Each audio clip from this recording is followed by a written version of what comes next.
Hi guys and welcome to another vlog. I'm driving this. This is the Hyundai Grand i10 NIOS Turbo. Yes, that's right. And because it's based on the lower sports trim and not the Asta, I could not show you the key right now because the key is inside the car. The car is turned on.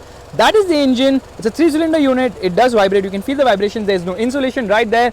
And the design of the car is actually the same as the regular Grand i10. However, rather the i10 NIOS. However, you see the grille is finished in black. It gets this black surround, yes, for that sportier appeal, and it says turbo right here. Yeah, turbo is written right there. You see the indicators on right now. That's the projector setup. It doesn't get LEDs, although the DL gets a boomerang shape, and it is an LED. So the car actually looks quite nice. Definitely, the Grand i10 NIOS looks better than the Aura because this I think was made as a hatchback and not really as a compact sedan. Alrighty, you see, this is actually functional. Yeah, that's right. This is an air curtain which is functional. You get the chrome surround here on the fog lamp. Coming to the side of the car, it's quite compact. However, the turbo variant actually gets a gloss black finish for the outside rear view mirrors as well as the roof too. The alloy wheels are the same. Doesn't get the red treatment, and the indicator placement is also there on the outside rear view mirrors. Actually, a black roof looks really very nice, and it says GI10 here. Yeah, to give it that, actually this whole thing is finished in black, the upper part, to give it the floating roof treatment. Sports is the trim of the car. NIOS is boldly written below the reverse parking camera, which is placed right here. Yeah, this is the reverse parking camera. NIOS has these two dots above eye. That's kind of weird, but this is finished in blue. Hyundai logo is massive. Grand i10 Sports Turbo. Yeah, turbo is written in red on a red car. It's not really visible. Let's open the boot of the vehicle. The boot is actually decent size. The spare wheel is even smaller than the regular wheel, because this happens to be a 165/70/14. That's right. And of course, you can fold flat the seats in a single piece. That is, yeah, there's no split seat as such. Anyways, the design also looks really nice at the rear. Actually, the design looks very much like the Tata Tiago at the rear, and the size of the wheels happen to be 175/60/15s. Kind of small for a car with so much power. Let's get inside straight away. This car has decent amount of space on offer. There is no center headrest. Heck, there is no center armrest either, but the floor is almost flat. The cabin isn't wide enough to seat 3 people. The door pockets are decent sized, and you get rear AC vents here along with a 12-volt charging socket below, and that's about it. Well, no adjustable headrest on this particular variant. However, you actually get adjustable headrest at the rear and the higher trim, but no adjustable headrest at the front. The seats are actually quite comfortable with decent headroom, and legroom is also good, knee room is also good. We've already spoken about all this and more in our regular review of the Grand i10 NIOS, and you can just click somewhere here to see it. We'll just keep this really brief talking about the turbo variant. So you get this red stitching which looks really nice on the seats, but you know what, no adjustable headrest, kind of weird and awkward, and that's about it. Not much has changed other than the fact that you get red AC vents. Actually, the AC vents are not red. You get the red surrounds on the AC vents, and there's no keyless entry, there's no push button start. You get a regular key. Meanwhile, again, I was talking about the red vents. You get red treatment on the air conditioning controls as well, which also looks quite nice, and that's about it. There's no other change as such to talk about other than the fact that it gets this red stitching on the steering wheel too. Instrument cluster is a nice unit. Only the tachometer is an analog unit. Everything else is digital. This is a 5.3-inch unit. Plenty of information on offer and easy to read as well. This is an 8-inch touchscreen infotainment system. Again, it's a nice unit, very slick, and obviously the reverse parking camera is there, which is also nice. Actually, you have to press this button and then lift it. That is the reverse parking camera. Gets guidelines. The guidelines are not adaptive. Let's play an audio right away.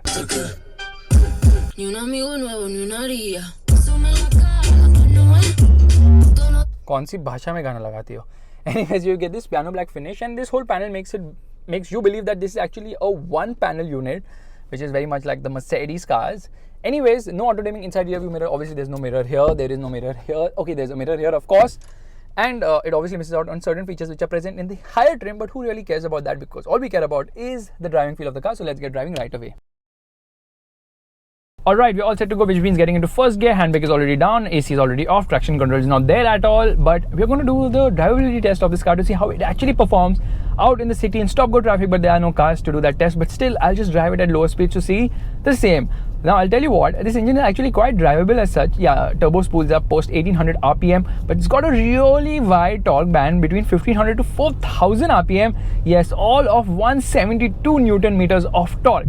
But honestly, no one really cares about drivability. Actually, it's a very drivable car. It's a very light, easy car to drive, easy to maneuver, easy to park, and apt car for the city. But around the corners, we are in second gear already. You see, there is some amount of roll on offer, but the bigger problem is that the steering doesn't offer much feel or feedback.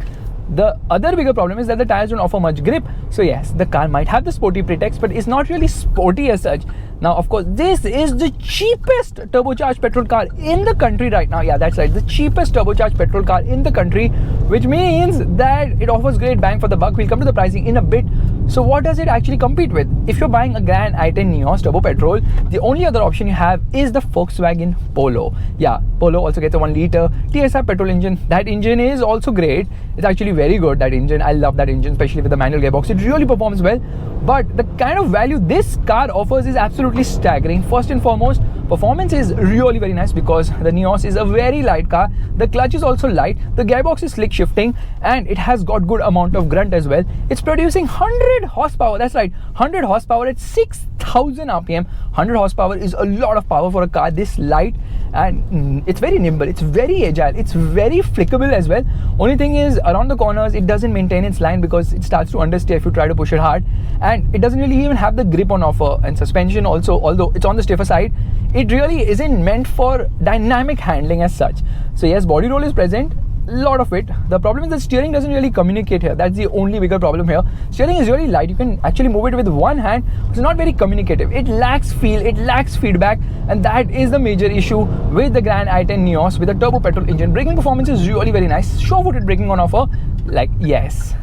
But what you really care about is how does it launch. So first gear, revving the motor, revs till 5,000 RPM.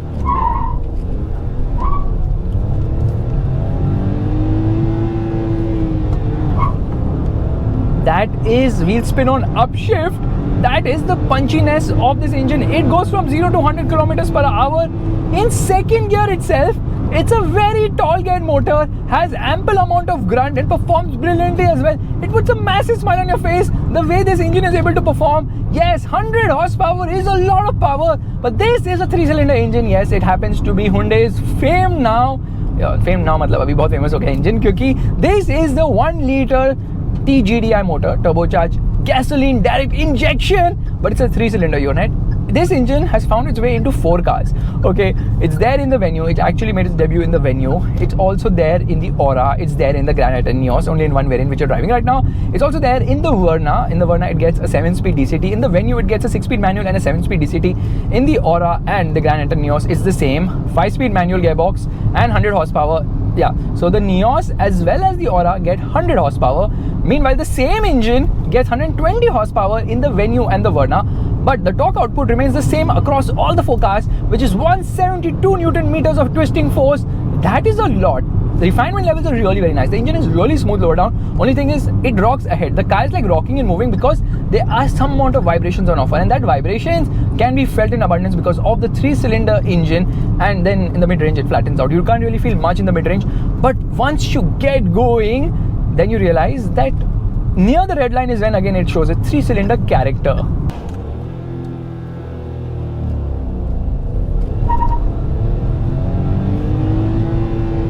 First gear 61, and then it always does a wheel spin on upshift. So 0 to 100 kilometers per hour takes around 11 seconds. In fact, it should do under 11 seconds with a proper launch as well. It's a very, very, very fast car, but not the most engaging because of this steering not being dynamic at all.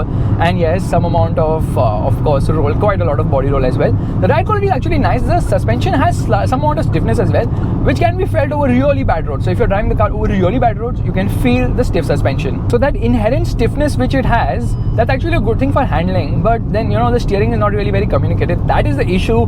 And the ride is really very nice. Other than on really sharp bumps, you can feel the stiffness. But for the most part, the ride is really very nice. This is a light car, yet it maintains its line at higher speeds.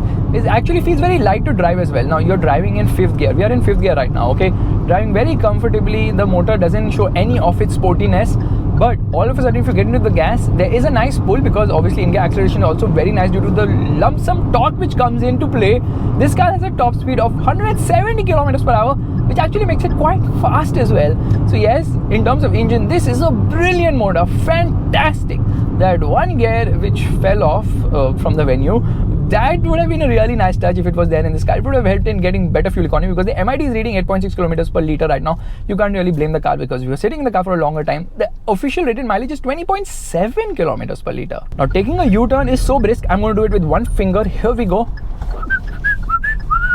That is how easy it is to drive this car. It's unbelievable how this car is so freaking easy to drive. Let's get going. Yeah, it doesn't really wheel spin much. It loves to rev. The motor absolutely loves to rev. And when you upshift, you actually get a rocking motion as well, because it kind of gives you the pushback feeling as well. So yes, this is a fantastic engine, absolutely sensational engine.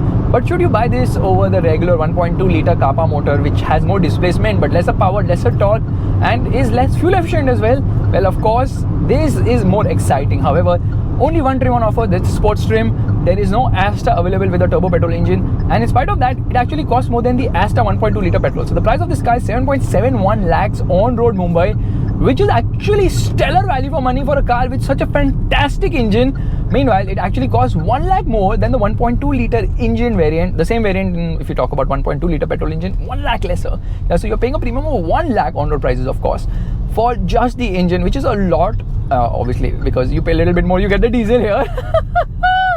And another thing, okay, the Asta trim, which is the top trim, with the 1.2 liter petrol, is 50,000 cheaper than this variant. So you are actually sacrificing on features just for the performance. And if you're that kind of a person who wants value for money performance, nothing, absolutely nothing beats the Grand i10 NIOS Turbo. It's absolutely phenomenal, this engine. The only other option is the Polo. This car has more space than the Polo, more features than the Polo, is more modern, is fresher, has a great engine. The Polo also has a very nice engine, so I think the Polo's engine is obviously better. The chassis is also better of the Polo. Polo is better in terms of handling, more engaging, better build quality. A lot of positive factors for the Polo as well. But for a price premium which doesn't seem justified considering the age of that car, and this car's value for money quotient is so stellar that I'm super impressed by the zippiness of this vehicle.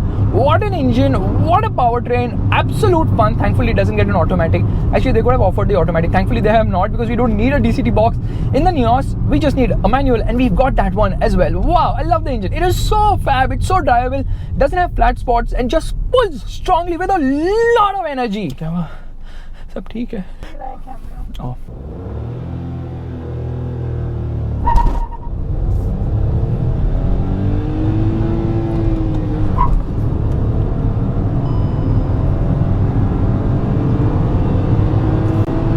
In the real world, expect a fuel economy of somewhere between 12 to 14 kilometers per liter, which is very respectable for the kind of performance this car has to offer. So as I see it, this Grand i10 NIOS Turbo is absolutely phenomenal. What a fun car to drive, in spite of the fact that the handling is not dynamic. It's still very zippy. The engine puts a smile on your face. It gets vocal in the top end, but it's kind of sporty, and obviously it still pulls. It pulls in the top end as well. So yes, power delivery is spread out evenly everywhere. So I am having a lot of fun with this car, and I genuinely feel that if this car is taken and some mods are made to it in terms of stiffening the suspension even further, wider tires for better grip, because these cars don't really offer much grip as such, then this car is going to be even better. A proper driver's delight at a budget, but no, not the stock one. You have to do something to the car. For the suspension, the steering as well, it could offer a lot more feel and feedback. It just feels numb. So the overall chassis and the suspension don't align with the performance of the engine, unfortunately, but the engine is just absolutely stunning. Oh my god, the turbo era is here. Thank god Hyundai is offering so many turbocharged petrol engines in its cars. I think 5 of its cars already have turbocharged petrol engines.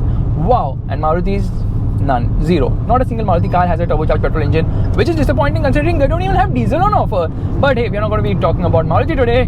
What I see Hyundai doing an absolute masterstroke by offering us so many turbocharged petrol engines. The horn is not nice. You rather rev hard to tell people to move out of your way than to press the horn. See, you can do that. See, here you go. No. It's not that audible as well either.